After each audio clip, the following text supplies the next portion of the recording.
Бишкек шаарындагы Дооронбек Садырбаев көчөсүнүн 249 үйүндө жашагандар 2 жылдан бери алардын турак жайын кургандар менен талашып тартышып жашап келишет. Мындан 2,5 жыл мурда колдонууга берилген үй башында көзгө жакшы көрүнгөнү менен убакыт өткөн сайын шыбагы урап түшө баштаган.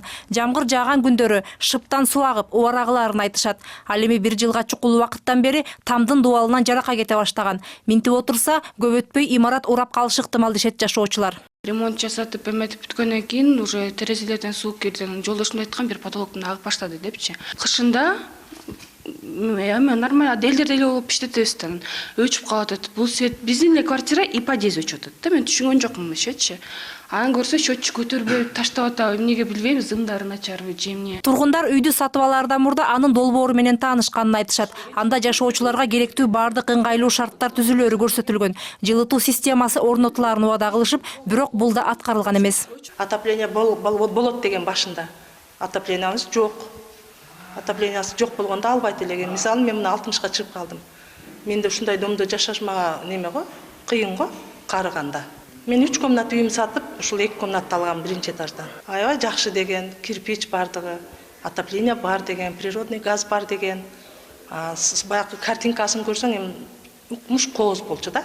5 кабаттуу там борбордук жылытуу системасына кошулбагандыктан тургундар кышкысын үйлөрүн электр энергиясы менен жылытууга аргасыз. Анын айынан электр подстанциясына күч келгенде көтөрө албай жарылып, мында жашагандар бир нече суткалап жарыксыз отуруп калганын айтышат.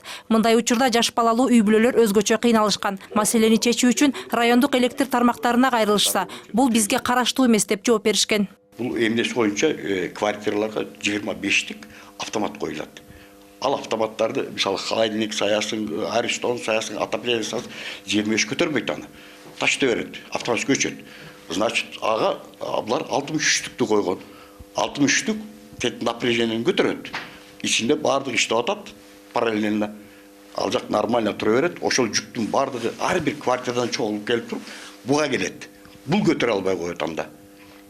Булар күйүп кетпеш үчүн автоматически морок күйөт. Союз маалында бул имараттын 3 кабаты курулуп токтоп калыптыр. 25 жылдан бери бүтпөй турган курулушту Кокошев аттуу жеке ишкер турак жай катары сатып алып, бирок коммерциялык максатта үй курган.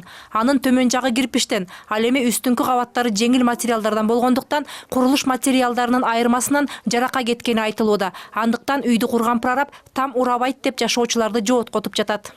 Эгер мамлекет элдерге жилье берип үй менен камсыз кыла албаса, биз өзүбүздүн маңдай терибиз менен тапкан акчага сатып алып аткандан кийин ушундай строительный компаниялардын иштеген жумуштарын кылып аткан, аткарып аткан иштерин жок дегенде көзөмөлгө алып туруш керек да. Тургундар бул көйгөйлөрдү айтып кайрылбаган жери калган эмес. Архитектура башкармалыгы сотко кайрылгыла деп жооп берген. Ал эми Бишкек шаардык прокуратурасы болсо убакытты создуктуруп жибериптирсиңер деп тим болгон. Учурда 249-үйдүн жашоочулары мамлекеттик экотех инспекцияга кайрылууну көздөп жатышат. Аны проекти менен карап көрүш керек. Проектин көтөрөбүз. Сөзсүз түрдө ошол жерде бизге арыз түшсө, ошол үйдү текшерип, проектисин эгерде болсо, ал проект жүзүндө ал колдонуш керек болчу, туруш керек болчу ордунда. Эгерде ошол убада аткарылбаса кандай чара көрүлөт? Ал жерге ошо подряд организациянын эгерде ошончолук грубый нарушениялар болсо, биз аны даже лицензиясын отозвать эткенге рекомендация беребиз Костройго. Эми экотех инспекция жарака үйдүн конструкциясынан кеткенби же дубалдын шыбагынан кеткенби текшериши керек. Эгерде тамдын мыйзамсыз тургузулганы аныкталса, курулуш жасагандар укук коргоо органдары аркылуу жоопкерчиликке тартылат. Мээрим Ташыбекова, Манас Бакешев, НТС.